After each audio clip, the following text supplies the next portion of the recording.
ऐसा नहीं है कि कोई भी एक ऐसी बुक होगी, इस बुक को आप पढ़ लोगे और बस बात खत्म हो गई, क्योंकि ये सिविल सर्विसेज एग्जाम है और इसके अंदर आपको डायनामिज्म चाहिए। तो जियोमॉर्फोलॉजी बाय सवेंद्र सिंह ये एक बुक है, इसके अंदर करीबन 600 पेजेस हैं। क्या मुझे सारे पेजेस पढ़ने हैं? Not at all. Question attempt करने जाते हो तो यूपीएससी एक्चुअली क्या पूछता है और अगर आप कहीं लैग कर रहे हो उसको फिर कैसे इंप्रूव कर सकते हो।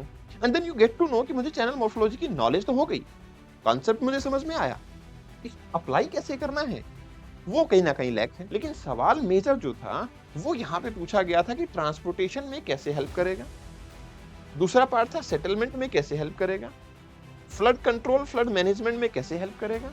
रैंक में डिफरेंस क्रिएट होता है इन क्वेश्चन से। मैं अपनी टर्म्स में इसको बोलता हूँ ओपन एंडेड। आपको इतना स्पेस दे दिया एग्जामिनर ने, जो मर्जी आए आप सोचो। इस जो स्केचेस की बात हो रही थी, जो मैपिंग सेक्शन की बात हो रही है एज वेल, वो कैसे करना है उसको मैं कहां से करूं।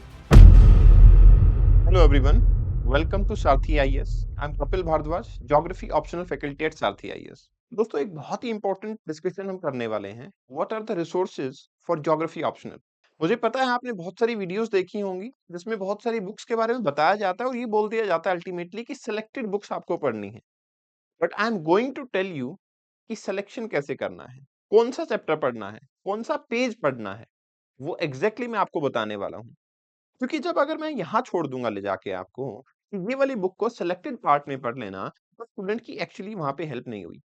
और फिर सवाल ये भी आता है कि सर जो पेजेस, जो चैप्टर, जो बुक के आप रिकमेंड करोगे, क्या उसके बाद भी कुछ पढ़ना है? और अगर हाँ, तो फिर सवाल ये है कि उसको कैसे पढ़ना है। तो उसके बारे में मैं आपको यहाँ पे विद प्रूफ दिखाने वाला हूँ कि आप एक्चुअली अपने आप को कैसे एनहांस करने वाले हो। देखो कुछ ना कुछ फिट्स तो होंगे ही। ऐसा नहीं है कि कोई भी एक ऐसी बुक होगी, इस बुक को आप पढ़ लोगे और बस बात खत्म हो गई, क्योंकि ये सिविल सर्विसेज एग्जाम है और इसके अंदर आपको डायनामिज्म चाहिए। और अब आज के टाइम पे हम देख रहे हैं कि ज्यादा अप्लाइड टाइप क्वेश्चंस आ रहे हैं।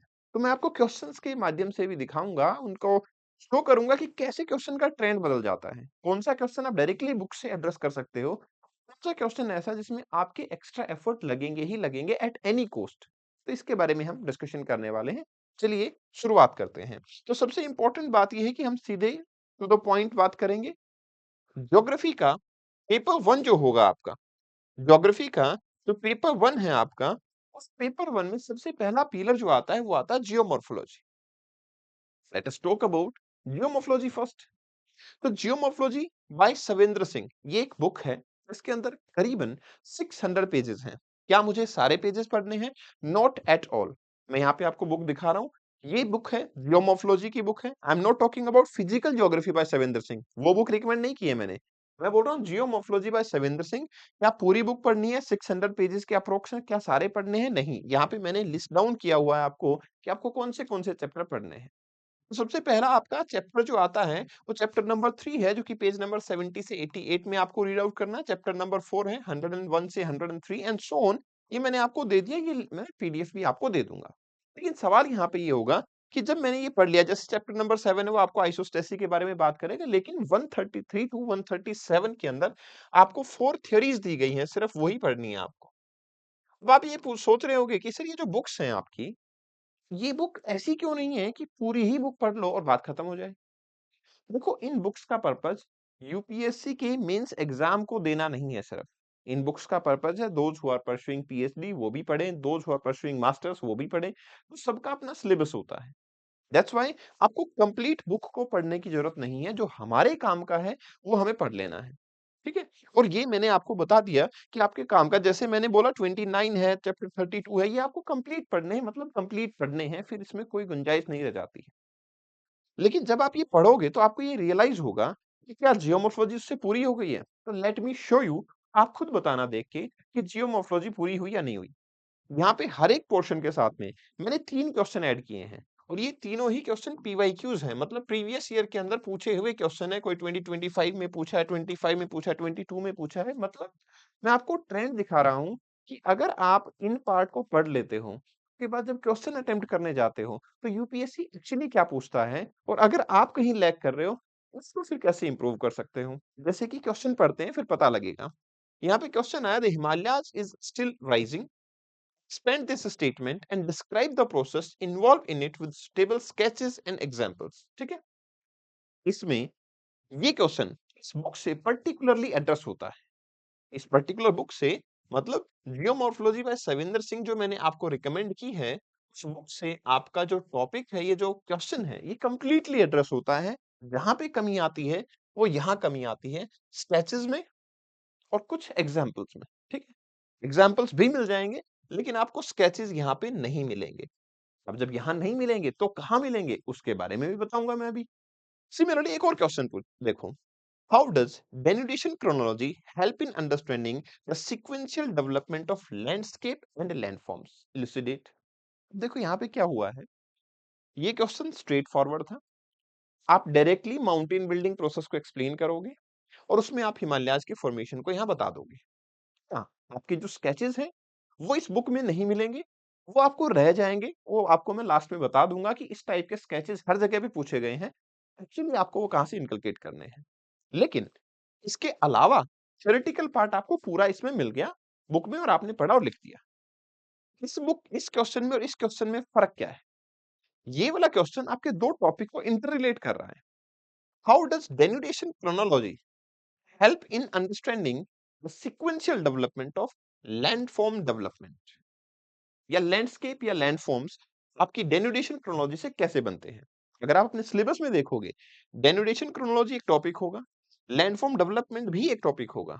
नाउ इट इज आस्किंग कि आपका डेनुडेशन क्रोनोलॉजी कैसे हेल्प करेगा।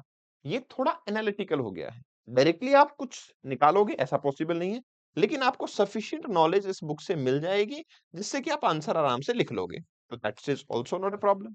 तीसरा क्वेश्चन आता है, पहला क्वेश्चन स्ट्रेट फॉरवर्ड, दूसरा क्वेश्चन दो टॉपिक को इंटरलिंक किया।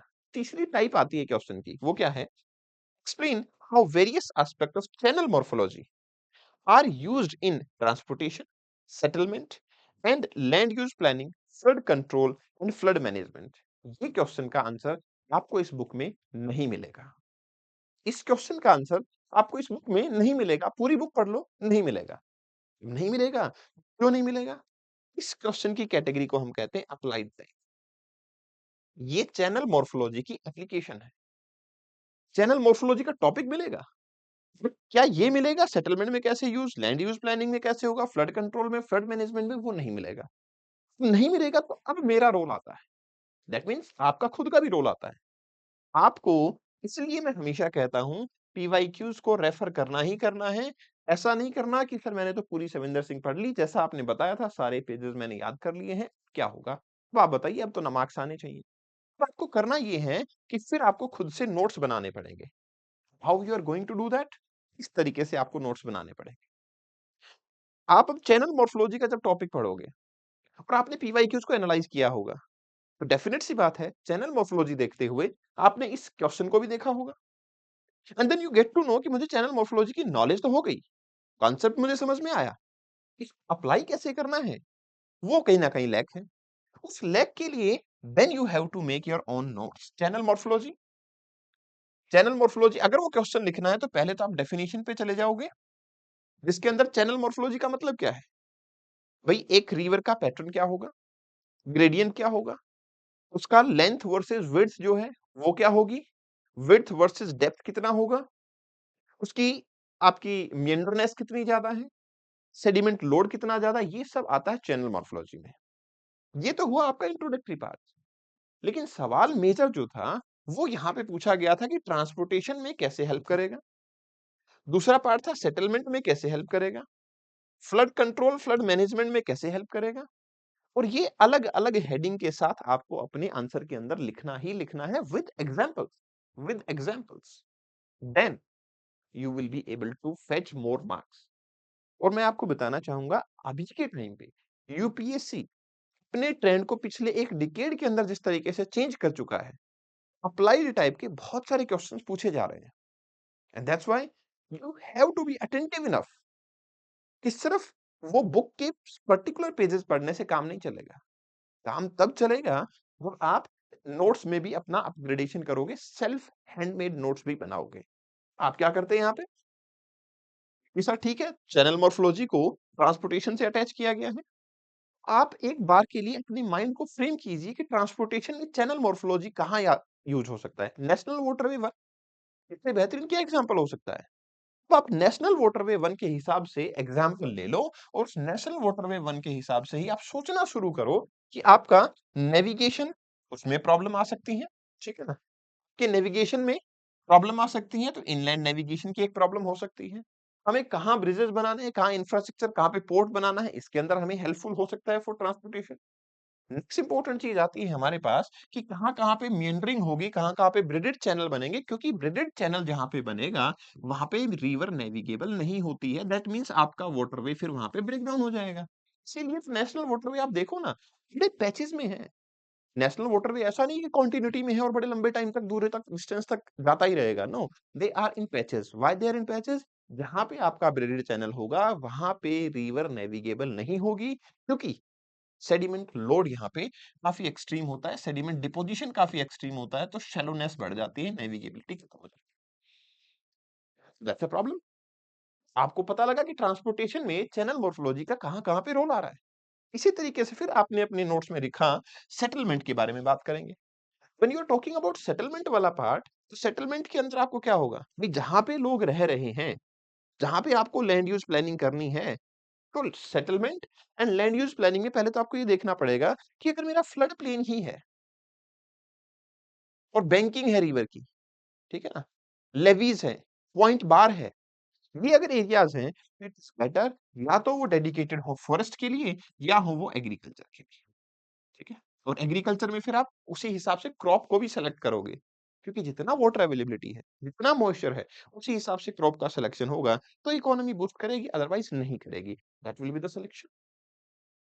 उसके बाद में जैसे आप अर्बन प्लानिंग की बात करते हो, तो आप यहाँ पे दिल्ली फ्लड का एग्जांपल ज़रूर लोगे कि दिल्ली यमुना बैंक पे एस्टेब्लिश्ड है और इसीलिए वहाँ की प्लानिंग अच्छी ना होने की वजह से जो लोअर रीजन ऑफ यमुना है, जिसको कि हम जनरल भाषा में बोलते हैं कि यमुना पार वाले बंदे, वो फ्लड से बहुत ज़्यादा सफ़र करते हैं because of mismanagement in the planning, not used channel morphology in settlement वाला।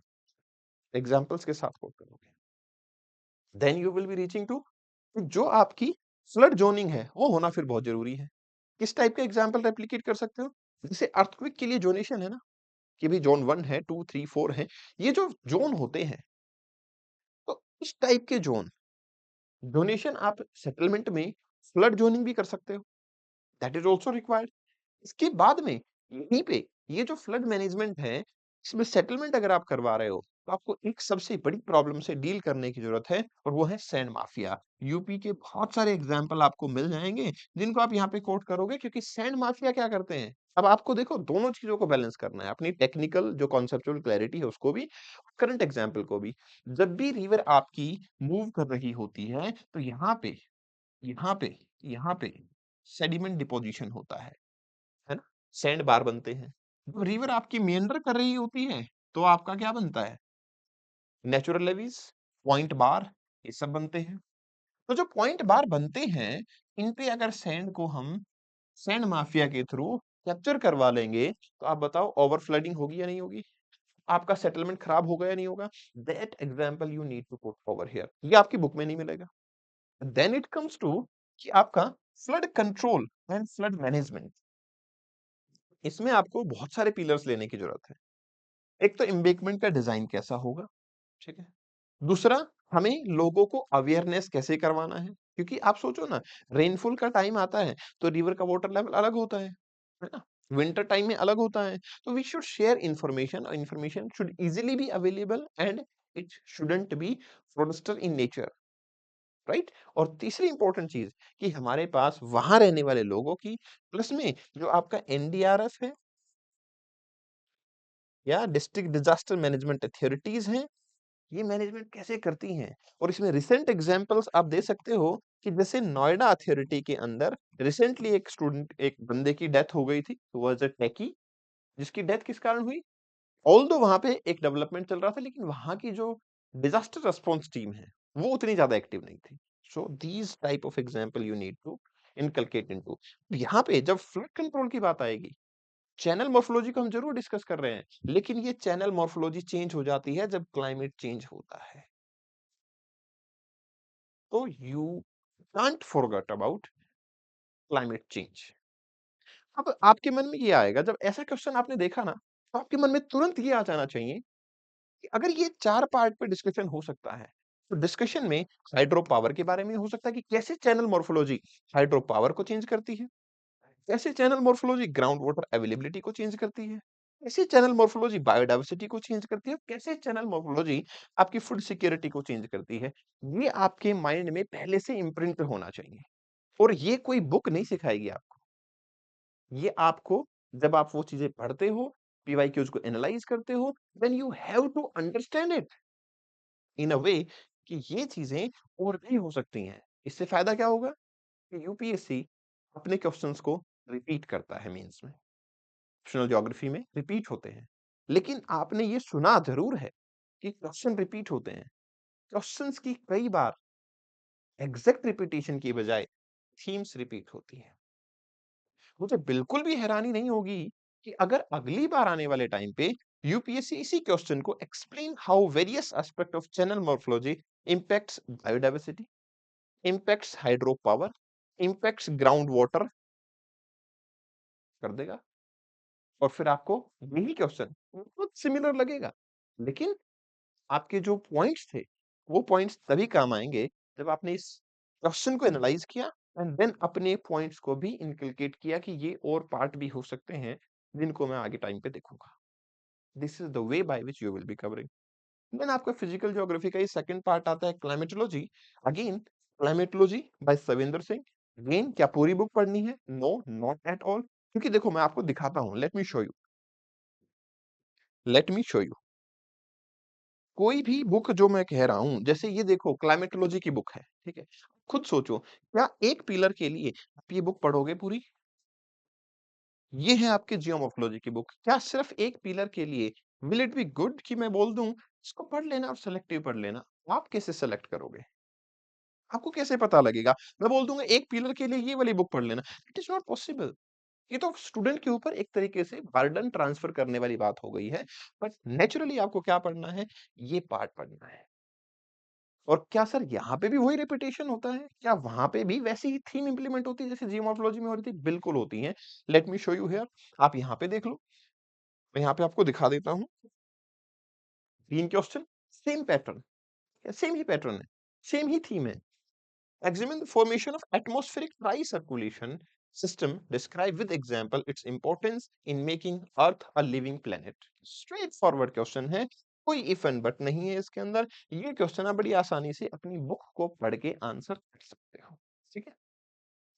अब यहाँ पे एक पार्ट जरूर आया है, describe example with example its importance in making earth a living planet. आपको ऐसा नहीं लग रहा कि सर यहाँ पे कहीं ना कहीं पहला वाला पार्ट क्लाइमेटोलॉजी था, दूसरा वाला पार्ट एनवायरमेंटल टाइप की बू आ रही है?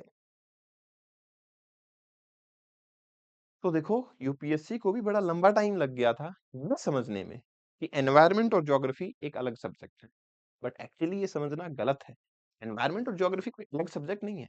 ज्योग्राफी और एनवायरमेंट को अलग इसलिए किया गया आपके पेपर में भी ताकि एनवायरमेंट को इंपॉर्टेंस मिल सके। क्योंकि जो एनवायरमेंटल चेंजेस, क्लाइमेट चेंजेस आप देख रहे हो, वो हमारे लिए एक्सट्रीमली एक्सट्रीमली हार्मफुल हो सकते हैं। That's why one should be serious enough about it. अलग से दिया गया, अदरवाइज आप सीधा क्वेश्चन देख रहे हो और ये क्वेश्चन आपके एनवायरमेंट वाले पार्ट में हाफ रख सकते हो, क्लाइमेटोलॉजी में हाफ रख सकते हो। ठीक है। दूसरा क्वेश्चन क्या है? Explain the relationship between air mass and local winds. फिर से टॉपिक इंटरलेट किया ना। आप एयर मास का टॉपिक भी इस बुक में पढ़ोगे, लोकल विंड्स का टॉपिक भी इस बुक में पढ़ोगे। लेकिन अब आपको इंटर रिलेट करके बताना है कि कैसे एयर मास लोकल विंड्स को इन्फ्लुएंस करता है। इसमें आपके डायग्राम्स बनाने की, मैप बनाने की, स्केचेस बनाने का एक्सट्रीम एक्सट्रीम इंपॉर्टेंस है। और ये तो चलो टैकल हुए। अब स्केचेस पे मैं लास्ट में बताऊंगा कि स्केचेस जब बनते हैं वो कहाँ से बनाओगे आप, किस तरीके से आप इनके कहाँ से निकाल के ला सकते हो उनको। क्योंकि देखो कोई भी चीज अगर हमने पहले देखी है ना, तो हमारे लिए वहां से वॉक थ्रू करना आसान होता है। अगर आप किसी एक डेस्टिनेशन पे भी एक प्लेस से दूसरे प्लेस पे जाते हो, अगर रेगुलरली जाते हो, तो आपको रास्ते से फर्क नहीं पड़ता, गूगल मैप की रिक्वायरमेंट नहीं होती। सेम यहाँ पे होता है। अगर क्वेश्चंस की थीम प्रोसेस पहले से देखा है और आपने स्केचेस पहले से बनाए हुए हैं, तो आप आसानी से उसको रेप्लिकेट कर सकते हो। अगर आप सोचोगे वहां मैं आइडिया लगा लूंगा, नॉट पॉसिबल। तीसरा क्वेश्चन देखो, latitudinal gradient in species richness is an important geographical trend in biodiversity. अब आप देखो ये क्वेश्चन कितना डायनामिक है। इस क्वेश्चन ने पूछा लैटिट्यूडनल चेंजेस, लैटिट्यूडनल ग्रेडियंट, ठीक है, और स्पीसीज रिचनेस, ये एक इंपॉर्टेंट ज्योग्राफिकल ट्रेंड है बायोडायवर्सिटी में कि लैटिट्यूड के हिसाब से क्या होता है, temperature, sunlight, evaporation, types of wind, सब कुछ तो डिटरमाइन होता है, तो it's about climate. But naturally climate ही तो है जो बायोडायवर्सिटी के ट्रेंड को एस्टेब्लिश करता है। अगेन जो आपको नोट्स मैंने वहां बना के दिखाए, अब आपको फिर से उस टाइप के नोट्स की जरूरत पड़ेगी। तो अपनी खुद के नोट्स बनाना। अब एक सॉल्यूशन इसका आता है, सबसे इजी सॉल्यूशन पता है क्या, सब कोई बोलते हैं टॉपर्स नोट्स। टॉपर्स, सर ये पढ़ लेंगे, लेकिन आप खुद समझो कि जब कोई टॉपर भी नोट्स बना रहा होता है, उसकी बैक ऑफ द माइंड क्या चल रहा है, वो आप कैसे इंटरलेट करोगे? It will become complicated for you, it's not easy, क्योंकि कुछ ना कुछ बैक ऑफ द माइंड चल रहा होता है, तब जाके आप उस चीज को नोट्स में लिखते हो। अब जब बैक ऑफ द माइंड को चल रहा होता है फिर आप उसको नोट्स में लिखते हो, then it is not going to work out for you, for everyone. क्योंकि उसके माइंड में वो चले ना चले, उसके माइंड में वो एग्जांपल आए ना आए, तो वो प्रॉब्लम करेगा, इसलिए खुद के नोट्स बनाने जरूरी है। देन इट कम्स टू की ज्योग्राफी की फिजिकल पार्ट में ओशियनोग्राफी। ओशियनोग्राफी के क्वेश्चन बहुत स्ट्रेट फॉरवर्ड आते हैं वैसे, लेकिन अब धीरे धीरे वो भी डायनामिज्म में जाने लग गए हैं। पेज मैंने दे दिए हैं, सवेंद्र सिंह ओशियनोग्राफी आप रीड आउट कर ही लेंगे। मैंने चैप्टर वाइज बता दिया, चैप्टर 3, चैप्टर 4, चैप्टर 5, 6, 8, 9, 11, 17 कौन सा वाला चैप्टर पढ़ना है, कौन से पेजेस पढ़ने हैं, आपके ऑलमोस्ट टॉपिक जो है वो कंप्लीट हो जाएंगे। बस सवाल यहाँ पे नहीं है, although this is very helpful, क्योंकि कहीं भी मैं अगर बोल दूं सेलेक्टेड पढ़ लेना, इसको हटा के मैं आपको बोलूं oceanography by Savinder Singh selected पढ़ लेना, हाउ यू विल सेलेक्ट? ठीक है, सो यू नीड टू इधर टेक स्क्रीनशॉट और you may download this on Kapil Bhardwaj my Telegram channel. मैं लिंक लगवा दूंगा यहाँ पे टेलीग्राम चैनल का, तो आप वहां पे जाके डाउनलोड कर लेंगे। ठीक है, I will share this PDF over there, तो you can join the Telegram channel, with time आपको अपडेट्स भी मिलते रहेंगे और आप ये पीडीएफ डाउनलोड भी कर लोगे। हाँ, नेक्स्ट क्वेश्चन देखो अब, what are the fundamental differences among ocean waves, ocean currents and tides? बहुत आसान है, स्ट्रेट फॉरवर्ड चैप्टर ही है यहाँ पे वाटर मूवमेंट का, जिसमें आपको ocean waves, ocean current, tides मिल जाएगा डायरेक्टली। आप उसको पढ़ोगे, रेफरेंस कर दोगे, कोई प्रॉब्लम नहीं है, बुक से डायरेक्टली सॉल्व हो जाएगा। दूसरा question, how are the ocean currents generated? Easily solvable है, बुक में मिलेगा ही।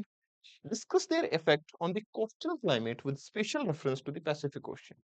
कोस्टल क्लाइमेट पे कैसे इम्पैक्ट होगा, तो आप देख रहे हो किस तरीके का इंटररिलेशन है ये। ओशियनोग्राफी का इंटर रिलेशन यहाँ किया गया है क्लाइमेटोलॉजी के साथ। Are you ready for it? ये तब होगा जब आप कोई भी टॉपिक के अंदर जूम इन करते हो ना, तो एक बार फिर से जूम आउट करके देखा करो उसको। ठीक है, जूम इन किया, हमने देखा, फिर जूम आउट करो। और यहाँ पे इशारा दिया गया है पैसिफिक पे। ठीक है, यू नो पैसिफिक में सबसे ज्यादा इंपैक्ट किस चीज के होते हैं? It is indirectly saying you कि एलनीना के बारे में बताओ मुझे, लानीना के बारे में बताओ मुझे।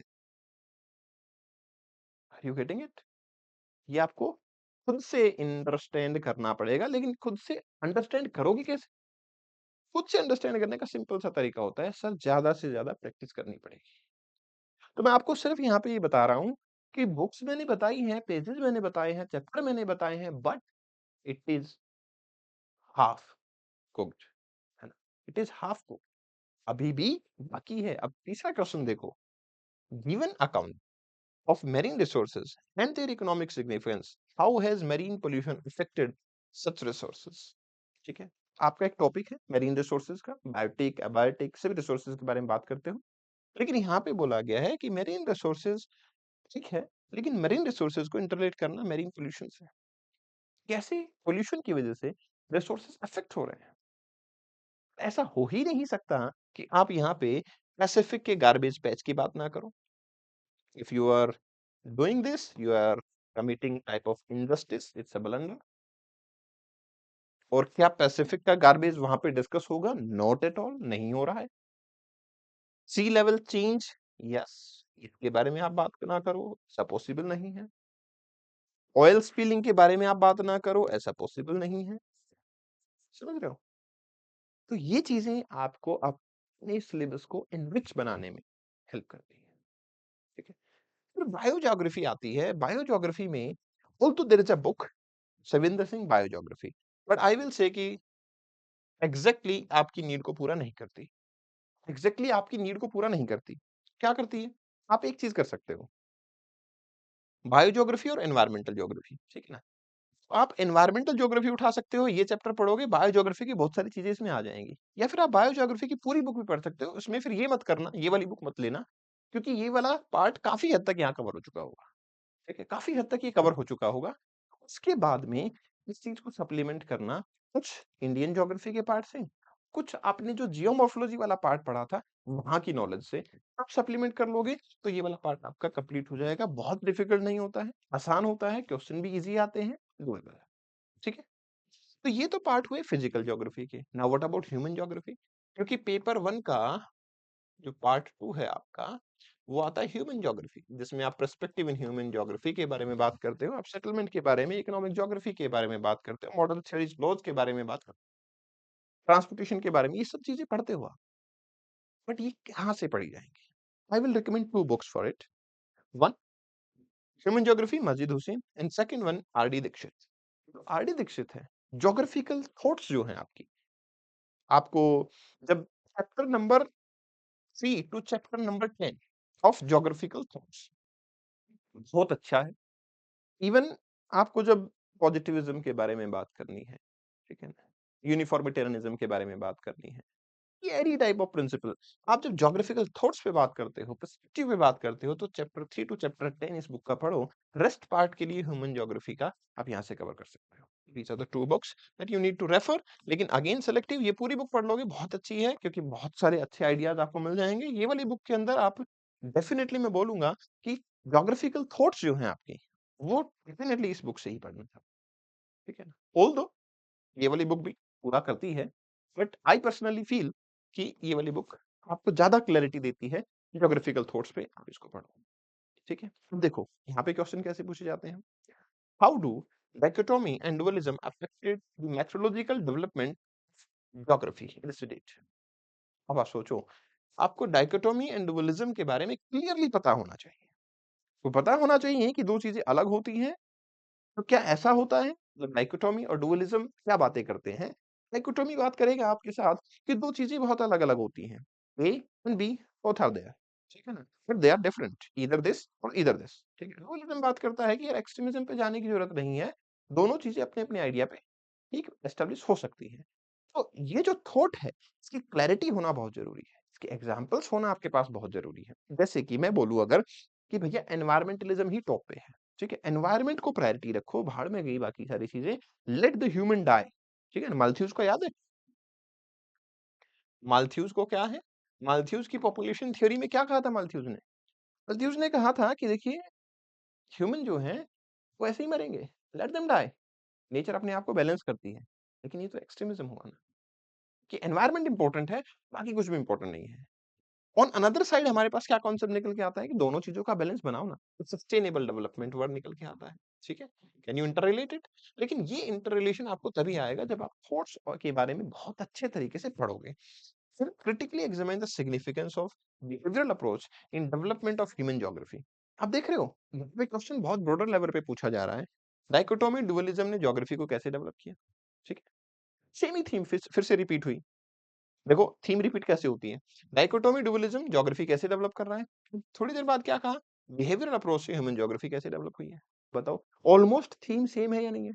अगर आपने इस क्वेश्चन को पहले देखा है, तो आप बताओ इस टाइप के क्वेश्चन को करने में क्या आपको डिफिकल्टी होगी?